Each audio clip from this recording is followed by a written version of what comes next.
Welcome to the Human Capital Innovations Podcast, your go-to source for personal, professional, and organizational growth and development. We hope you tune in often for all things people management, organizational development and change, organizational leadership, and social impact related. Maximize your personal and organizational potential with Human Capital Innovations Podcast.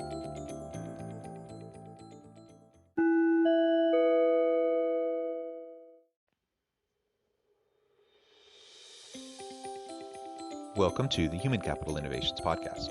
In this HCI podcast episode, I talk with Mark B. Jacobs about category leadership, communities of practice, and unlocking a company's ability to scale.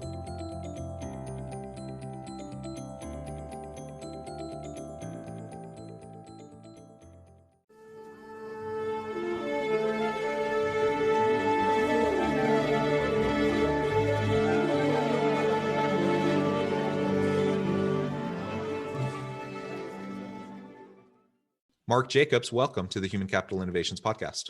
Well, thank you. It's great to be here. I'm super thrilled to have a chance to chat with you today about a topic that I think we're both pretty darn passionate about. We're going to be talking about leadership and unlocking companies' potential. And we're going to focus specifically on category leadership, communities of practice, and how those can be leveraged to unlock a company's ability to scale over time. And that's an area, of course, that you have a great deal of passion and background in. Before we dive on in, I wanted to share your bio with everyone. And I just wanted to share also, it was a pleasure just talking with you in the pre-interview, getting to know you a little bit. We share some common ground in terms of, our love for the outdoors and some of those sorts of things. So that was a pleasure as well. And perhaps, that's something you can elaborate on a little bit more for listeners once we get to that point. As we get started again, I'm going to share Mark's bio with everybody.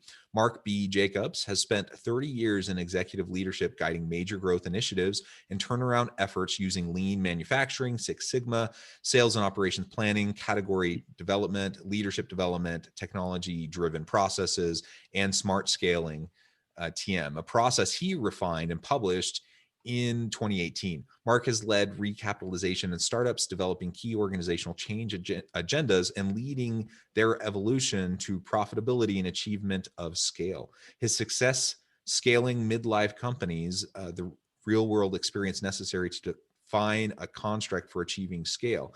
Working with two other successful seasoned executives, Mark led an initiative to develop and prove out the first business accelerator for midlife companies. That business accelerator for midlife companies is the basis for ScaleWorks protocol. Mark has also overseen and contributed to major educational initiatives, including the Physicians Executive Leadership Institute at Duke University and the National Science Foundation Learning Portal. He is the author of Reality Leadership, a Forbes 2000 book, and the Smart Scale Playbook. Mark is a graduate of Indiana University, where he earned an undergraduate degree in operations management with an emphasis in quantitative business process implementation, and an MBA where he concentrated his studies in accounting and finance. Mark, again, a real pleasure to have you. Thanks for joining me. Before we launch into the conversation, anything else you would like to share with listeners by way of background or personal context? Oh, thanks, John. Actually, as you were reading that, I was getting pretty bored. I thought to myself, the reality of it is that's just a bunch of whip marks, right? As we travel through life, a long career, 35 years. But oh, you're very accomplished and joining us from beautiful Montana. I'm jealous. No, Utah's beautiful too, but as I was mentioning to you in the pre-interview, I've never been to Montana, so someday I'm going to make it up there and you can show me around. no, I'm looking forward to that. That'll be fun. Excellent. Well, as we launch into the conversation, I thought perhaps we can start with you defining category leadership and, really what is it and how is it designed? And then we can start to move into what that means for unlocking companies' potential. Great. So the first thing is, when people say, well, category leadership, isn't that just another name for niche? And what we really look at, what we spend a lot of time researching and designing is what is it that you do differently than anybody else does, and how does that give them a better version of themselves? And that works both for companies doing, business to business transactions, as well as companies that are working in the consumer markets, and companies that are working with businesses that eventually end up selling into the consumer market.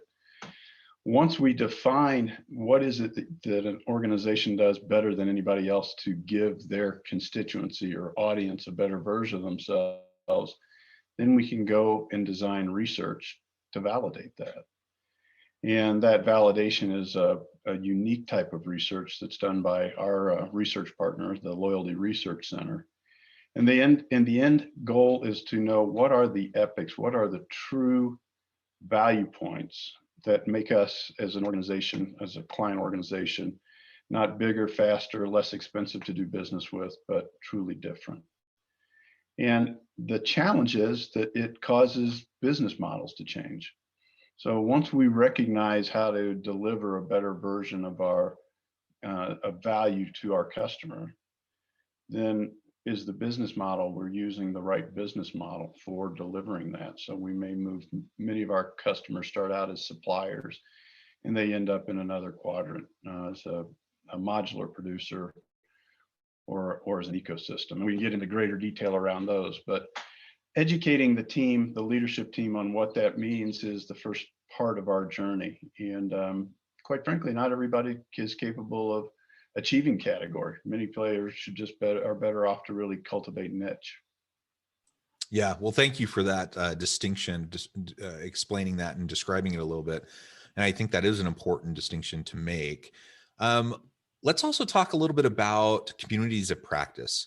I think those can mean something different, within different contexts.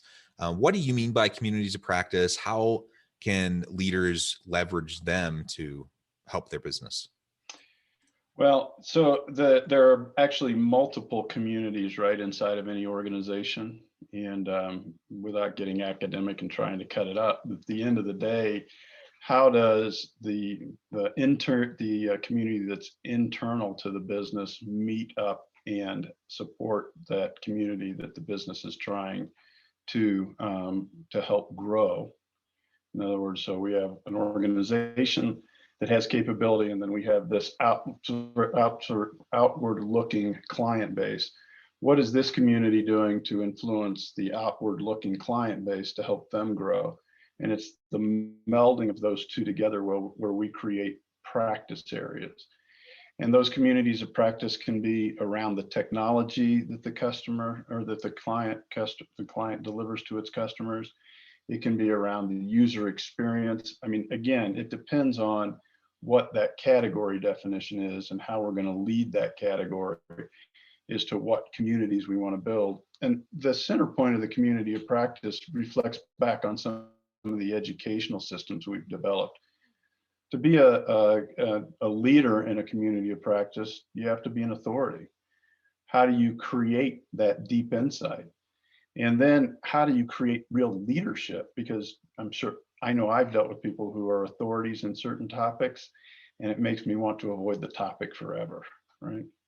So it begins, we'd have to deal with the community or the leadership development side of it, which again gets back to what you do. And I appreciated getting a chance to look at leadership alchemy and your approach. Oh, well, I appreciate that. And I think, learning to leverage these communities of practice, it's really a kind of a blue ocean strategy that I think organizations can and should be doing. And it always kind of blows my mind when you hear about all these vast capabilities within organizations and how they're not being utilized and leveraged. And people are so siloed and disconnected and doing their own little thing. And we need to find ways to bring these communities together if we want to drive sustainable innovation and, to be able to bring value to the marketplace. Exactly. And that's why the category piece is so important, because we don't have that pinpointed. I mean, that's the pointy tip of the spear, right? As long as we understand what it is what we're doing to truly drive value, and I get worn out by a lot of the consulting speak by unique value proposition, and we can go on down the line from there. But what is it that gives the audience a better version of themselves, and how do you become the authority of that, and how do you create a community around that?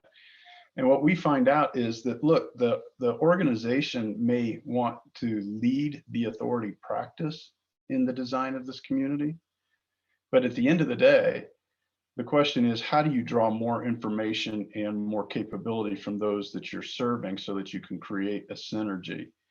And I think that's where we see some of the most amazing community leadership programs. And we refer back to companies periodically, like everybody talks about, Amazon, Salesforce, et cetera. But there are a number of organizations that fly underneath that radar that deliver the best medical capability, the best medical practices, the best vehicle experiences. And those are all communities of practice where they've learned to draw information out of the community, format it in such a way that we can say, look, those are unique propositions that we have to absolutely be the best at understanding and communicating. And then they unlock this creativity outside in the rest of the world that then these community of practices are able to bring back in and process. But the focus always becomes, what's the category we're going to lead with this? Otherwise, it becomes interesting and we lose focus, or it becomes political, or it becomes so siloed that then we start to splinter.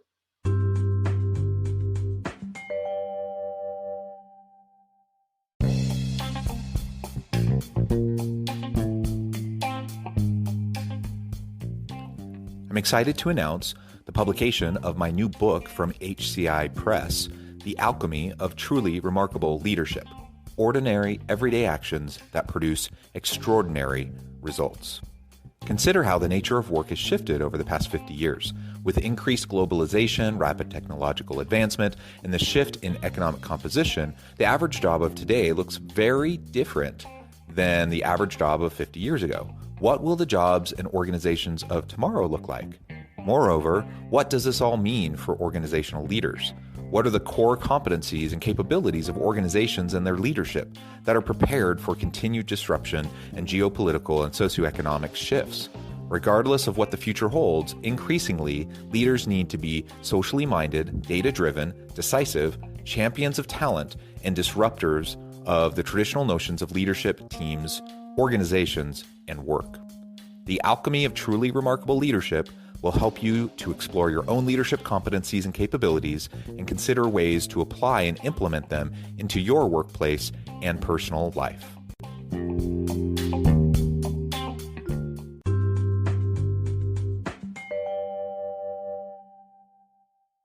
All of those elements are major challenges to successful leveraging of these communities of practice, for sure. It all comes back to leadership, right? It absolutely does. So let's now connect these. How does this category leadership, communities of practice, our focus on this approach to leadership, how can we leverage that then to really unlock, and I love that term, how do we unlock a company's ability to drive sustainable scaling, sustainable success in the long term? Well, we created a protocol for that, and we built it, and people are welcome to take it, or please do go to the website and take a look at the model. But we created a 2-axis model that said, look, on the audience to community build side, which we then termed out as the Y-axis, and for you mathematical geniuses, you're going to know that we've got the X and the Y mixed up, but look, we're trying to portray information, not solve an equation.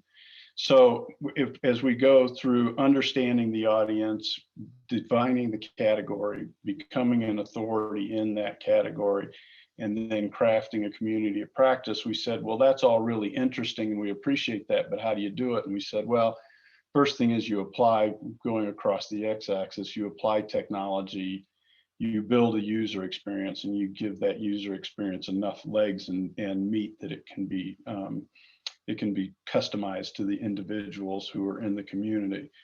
And we've created a series of steps that are involved in each of, if you look at that, it becomes quadrants and steps.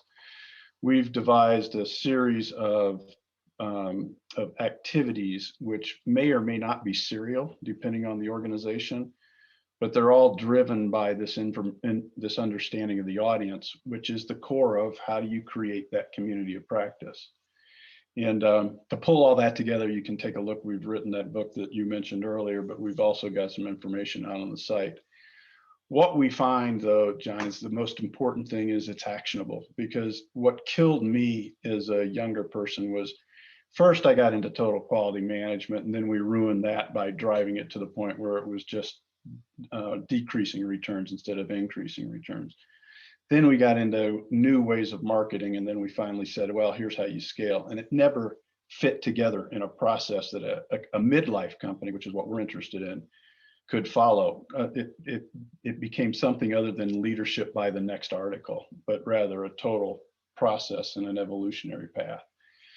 So while we've been talking about two dimensions of the process, the reality is it's a holistic approach to life. Yeah, and we need more of those holistic approaches for sure. So I really appreciate that description, and as listeners are hearing this conversation, I'm sure they're wondering about, what does this mean specifically for them, and I'm sure they appreciate the actionable element that you're just describing, because on the one hand, it's nice to have nice conversations about interesting topics and explore Right. ideas, Yeah. but we do this because we want to help our organizations be successful. We want our people to be able to find fulfillment and satisfaction in their work, and to drive higher performance and success for the organization. So ultimately, everything we do needs to be actionable. If you were to tell listeners today, like the first three things they need to start doing if they want to be their mid-life companies wanting to scale, how can they leverage what we've been talking about to start moving in that direction? Yeah, absolutely. So the first thing is look at who your audience is and ask the question, what is it that I could be doing differently that gives those audience members, not just our customers, but those audience members, a better version of themselves? Then understand those customers in your audience that are your most valuable. And we prefer to call them loyal, the most loyal. And then, so take the first set of information, what can I do to make their life more, give them a better version of themselves? And then take those loyal customers and go ask them, is this something that's valuable to you? Don't ask them what they want, because they're just going to tell you how to be better at running your business. But ask them if these things are interesting to them. And if they are, now you've got a core from which you can say, what category would that be if I could deliver this to them? And then you can build the process out yourself. Or if it seems like you need some help, you can call us. Excellent. Well, Mark, I know you're on a hard stop at the top of the hour, so I want to be respectful of your time, and I really do appreciate the conversation. But before we close, I wanted to give you a chance to share with listeners how they can get connected with you, find out more about your organization, where they can find your book, etc. And then give us the final word on the topic for today. Great. Well, thanks, John. So first thing is, please visit our website, ScaleWorks. It's ScaleWerks.co. You'll see the publications are on there. But more importantly, there's a tool that you can, it's an assessment. Take it, and we'll give you a call. It asks for your email at the end of the assessment. We'll give you a call, and we'll show you graphically where you are in your ability to scale your midlife company. And that'll give you some actionable things that you can do. And that'd be our gift to you for joining us and listening to the podcast. So, but thank you very much, John, for having us on today. Excellent. I encourage listeners to reach out, get connected, check out the website, do this free instrument, figure out, where you can go to get started. And Mark, any final word on the topic for today? Just be happy, enjoy. Take a look at your business. It's not as hard as it's not as hard to grow it as everybody's telling you it is. Yeah. And, I appreciate that, because I find myself, repeating myself often. And one of the things I repeat over and over and over again is it's really not rocket science. A lot of what we're talking about, it's not rocket science. It is, though, it has to be deliberate. It needs to be thoughtful. And we need to take time to ask ourselves these questions and to self-reflect, to see where we're at, if we want to move forward, in a Yeah, thoughtful way. with a model And that you can take a look at and not get confused by all the data that comes flying at you, but a precise approach to an imprecise procedure. yeah, absolutely. No doubt that things are messy and things are complicated. It's not like easy, but it's also not rocket science. And as long as you take a structured, systematic approach, which your organization offers, then that can really help. Yeah, it executes. People, leaders, and organizational leaders to move into the next level of scaling and development of their organization. And boy, does it Well, become again, fun when that starts to happen, doesn't it? it is. That's the joy in business for me, is seeing the development and the growth of the organization itself, but also of the people within the organization who drive make it. up the organization. Yeah, who make it And happen. that's what it's all about. Yep. No, I agree with that. All right. Well, thank you very much. And I look forward to seeing you up here in Montana, or I'll be knocking on your door down there in Utah. Thank you. Again, listeners, reach out, get connected with Mark. And as always, I hope everyone can stay healthy and safe, that they can find meaning and purpose at work each and every day. And I hope you all have a great week.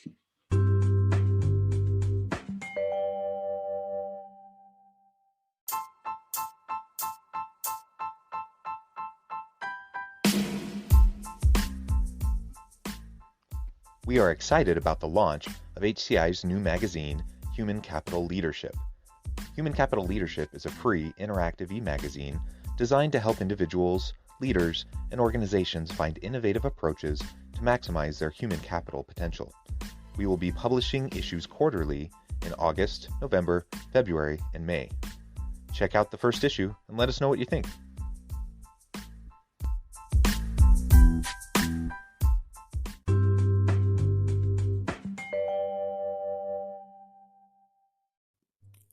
Thanks again for joining us for this episode of the Human Capital Innovations Podcast. I hope you stay healthy and safe and that you have a great week.